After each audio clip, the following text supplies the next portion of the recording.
Bonjour à tous, donc aujourd'hui on se retrouve pour une nouvelle vidéo, le tournoi de Meximieux. Donc où est Meximieux? Donc c'est une petite ville à 40 minutes de Lyon. Donc petit tournoi, j'étais 3ème elo dans le tournoi, derrière Brélivignal Bastien et Gelas Christophe. En embuscade il y avait bien sûr Ethan Saya.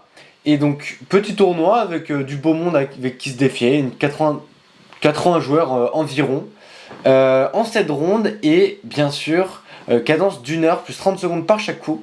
Donc je vais vous montrer toutes les parties du tournoi. On va suivre ce tournoi ensemble, une vidéo tous les 2 jours et on attaque directement sur la partie. Donc c'était une partie que je joue contre Gauthier Esteban, on n'a pas eu le temps de se préparer, on a eu directement l'appariement. 1700 elo, donc match largement abordable, ça fait longtemps que j'ai pas joué un joueur aussi bas classé, la dernière fois j'avais même pas gagné en plus. Mais on attaque directement. Donc j'ai les noirs et il commence par E4. Et ici j'hésitais avec 3 coups, les 3 ouvertures que je joue, soit sicilienne, soit E4-5, soit E6. J'ai donc fait le choix de jouer une sicilienne pour avoir une partie beaucoup plus tranchante contre ce type de joueur. En plus je connais bien ma théorie là-dessus, donc je l'attendais vraiment. Il me joue cavalier F3 et je joue donc une cobra, donc une ouverture fétiche. D4, puis on prend cavalier prend, cavalier F6, cavalier C3, cavalier C6. Et ici il existe plusieurs coups. Donc bien sûr cavalier DB5 et cavalier prend C6 qui sont les grandes lignes. Donc sur cavalier prend C6 il y a une grande ligne qui continue comme ça, je peux rapidement vous la montrer. Dites-moi si vous voulez une vidéo dessus, sur la ligne, sur la cobra en général. Si j'ai beaucoup de commentaires qui disent ça, donc plus d'une dizaine, j'en ferai une. Donc voilà. Il y a KDB5 aussi qui existe, mais il existe d'autres petits coups comme fou F4, dame D3, fou E2 et encore A3. Ou même peut-être G3 aussi, dans vraiment les sous-lignes. Donc il choisit de me jouer KDB5 sans trop connaître. Et ici il existe 3 grands coups. Le plus joué est D6, le deuxième plus joué est fou B4 et le troisième plus joué est fou C5. Donc la grande ligne ça serait D6 et ça tomberait dans une cheveningue, ce que je n'aime pas tout simplement. Car il y aurait fou C4, E5, fou G5 et ici l'idée des blancs ça va être de donner leur fou. Donc la grande ligne c'est A6, B5 et ils donnent leur fou. En fait, donnent leur fou en F6 contre la case C5 et la case D5 pardon pour le cavalier et donc ça fait des positions assez compliquées que je n'aime pas trop jouer. F5, fou D3, fou E6, enfin voilà, c'est quelque chose que j'avais pas vraiment très envie de jouer en général et surtout contre cet adversaire. Donc voilà, fou B4, c'est l'autre grande ligne, c'est la première ligne que je jouais. Donc ici, les blancs peuvent être tentés de jouer KD6, comme dans la grande ligne. Donc, mais ça serait mauvais. Parce que ici, il y a roi E7. Et sur fou F4, comme dans la grande ligne, en fait, il y aurait une nuance, c'est que E5, fou F4, non, E5, pardon. Cavalier échec, roi F8,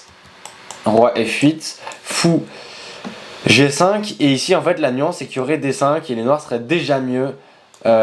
Le cavalier serait cloué et en fait contrairement quand le fou est en C5. Ici donc il aurait pas fallu jouer ça, il aurait fallu jouer A3 avec les blancs. C'est une partie que j'avais joué au championnat de Lyon contre un adversaire pas très fort justement. Et il m'a fou prend, cavalier prend. Et ici les blancs ont la paire de fous et le centre tout développé. Donc j'ai arrêté de jouer pour ça. Ici la grande ligne c'est D5 pion prend. Et je vais pas vous le montrer parce que c'est pas forcément hyper intéressant pour vous.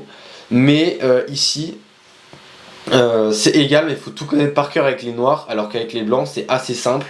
Ils sont juste mieux quoi, s'ils jouent normalement. Avec fou D3, petit roc, enfin voilà. Donc ça, c'est la ligne que je voulais pas jouer. Et moi je voulais plus jouer sur KDB5, du coup fou C5. Donc ici le coup c'est cavalier échec. A noter que sur fou F4, il y a le coup c'est petit roc et on laisse entrer du contre-jeu avec A6 B5. Donc ici je joue cavalier échec la grande ligne, roi E7 et là la grande ligne comme je vous l'ai dit précédemment c'est fou F4 où ça donne des parties assez compliquées à base avec ces coups là, et le but ça va être de jouer H6, enfin, il y a des lignes qui vont arriver. Je vous conseille d'aller voir ma partie sur Hello Brigade, je vous la mettrai en description. C'est cette ligne qui est tombée et ça récapitule un peu tous les plans de cette position, donc très intéressant. Sauf que mon adversaire n'a pas joué ça. Ici, il a joué cavalier prend C8, donc une ligne qui est pas très bonne, car en fait tout simplement, regardez, comparez l'avance des développements. Tout est développé chez les noirs, juste un petit coup de dame C7 et tour D8 pour pousser D5, et tout est développé. Bon, il y a roi au centre, mais on va pouvoir faire roi F8, roi G8, et aucun souci tout simplement pour les blancs, pour les noirs, voire même petit avantage, tout simplement. Donc ici, il a joué fou E2 pour jouer petit roc, dame C7 pour menacer des dames. Attends, je vais vous refaire les flèches. Peut-être attaquer avec des H5, cavalier G4 pour attaquer le pion G2 et jouer sur case noire. Car en effet, comme vous devez commencer à avoir l'habitude, ici vous pouvez remarquer une différence dans la position. C'est le tandem fou cavalier. C'est quoi le tandem fou cavalier? C'est tout simplement le fait que il est la paire de fou et le moi la paire de cavalier. Ça, en fait, si on remarque, c'est-à-dire que j'ai 3 pièces qui jouent sur case noire, qui peuvent aller sur case noire, lui que 2, et au contraire, lui il en a 2 sur case blanche, et nous 2 sur case blanche, mais il a un fou, donc il a un avantage sur case blanche. Et donc ici, les noirs doivent jouer sur case blanche, case noire, justement, alors que les blancs doivent essayer de jouer, essayer de faire un jeu sur case blanche, à l'inverse. Donc moi, c'est ce que j'ai essayé de faire, petit roc. H5 aurait été un coup, mais tour HD8 est le meilleur coup, c'est celui que j'ai joué. Et il me joue fou G5. Donc je décide de le chasser. J'avais pensé à d'autres coups dans cette position, notamment à fou D4, pour donner ce fou contre le cavalier et jouer avec les 2 cavaliers. Ensuite ramener le roi ici. J'avais pensé à d'autres coups, comme cavalier E5 pour ramener des pièces, ou même dame E5. Dame E5 est intéressant, j'aurais peut-être dû jouer ça dans la partie, vu l'erreur que j'ai fait après. Et j'en avais pensé limite à soit dame D4, soit tout simplement roi F8 pour cacher son roi et menacer du D5. Donc voilà tout simplement ça, il joue ça et joue H6 qui est le meilleur coup de l'ordinateur. Mais très honnêtement, en fait j'avais pas très bien compris pourquoi et j'ai joué pour mauvaise raison, donc c'est pour ça que je vous dis que j'aurais sans doute dû jouer cavalier E5 ou même dame E5. Donc H6 x H4, seul coup, il va pas repartir de toute façon. Et là, j'ai joué un mauvais coup.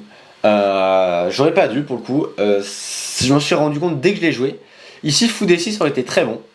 Car en effet, en fait, il veut pas jouer H3 car G5, c'est ce que j'ai oublié. J'ai oublié cette pointe. Car fou G3, juste on prend tout et dame prend. Hein. Et merci pour le cadeau. Donc ça n'irait tout simplement pas. Et en fait, j'ai juste pas vu ça. La meilleure ligne pour lui, ça serait fou prend, pion prend et H3.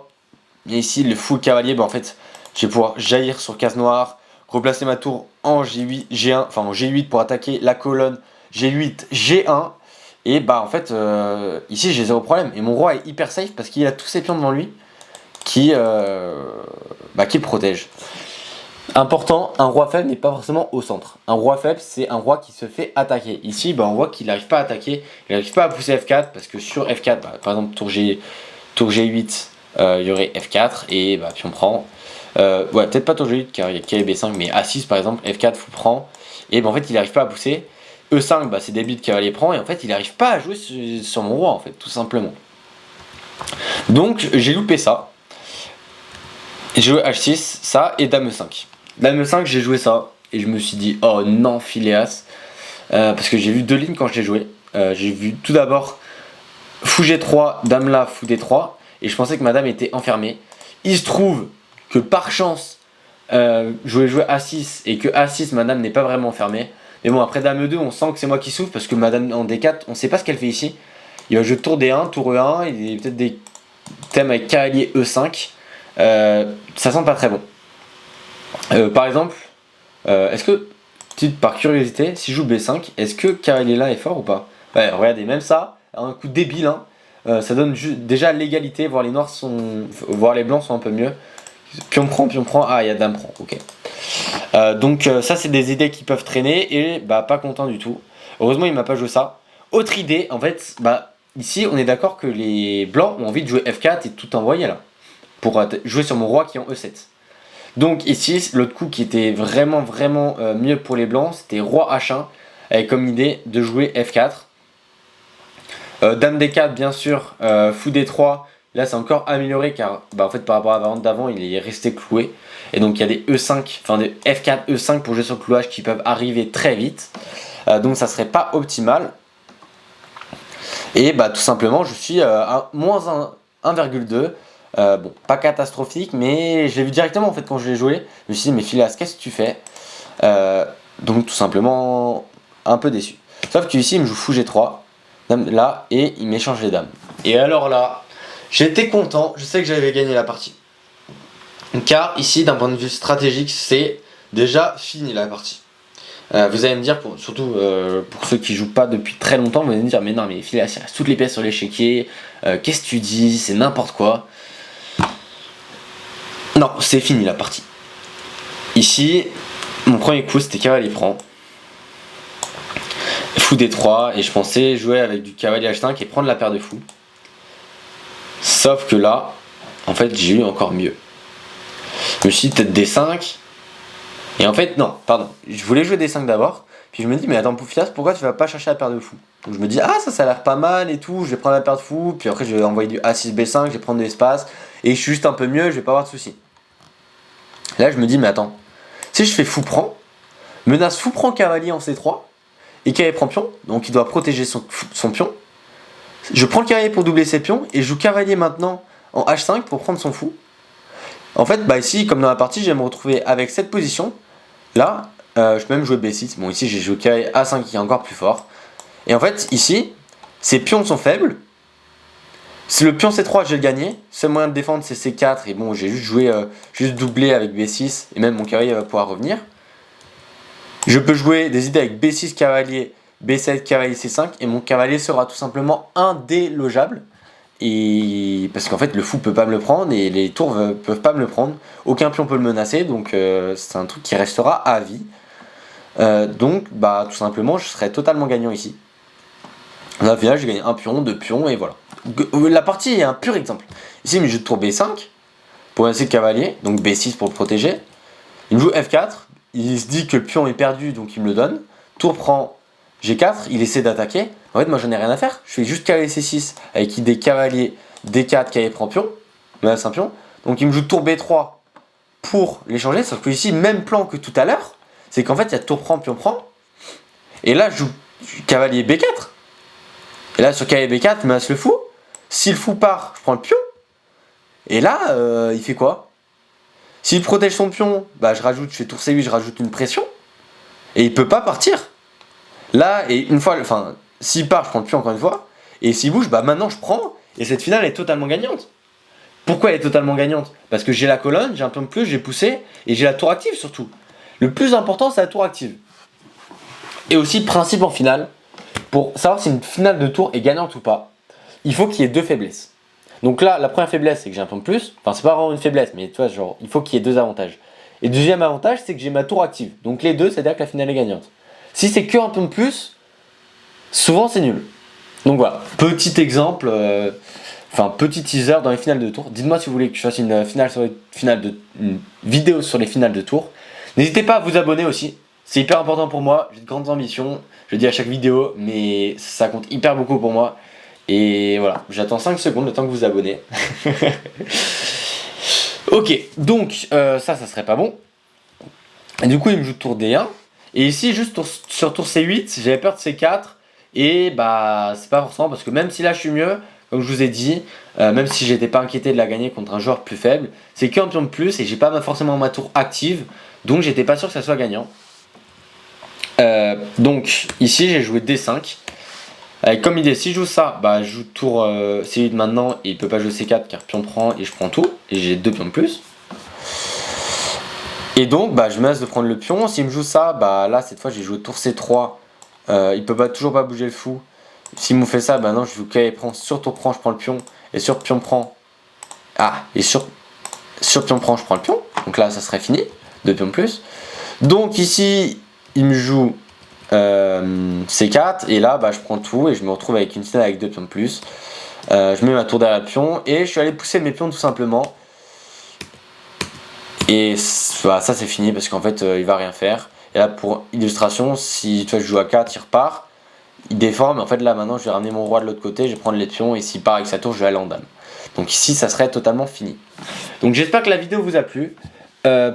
Pour récap, petite erreur sur le dame E5 en début de partie là, c'était vraiment assez imprécis. Ici le dame E5. Ah purée. Le dame E5 qui est... Ouais, ici dame E5 c'était pas optimal. C'est une bonne partie de ma part. J'espère que la vidéo vous aura plu. Et on se retrouve dans 2 jours pour la vidéo de la ronde 2. Soyez présents, vous pouvez même activer la petite cloche pour être alerté. Pour ceux qui connaissent pas trop, en gros ça vous lance une notif sur votre téléphone. Et puis ciao ciao, c'était Philou.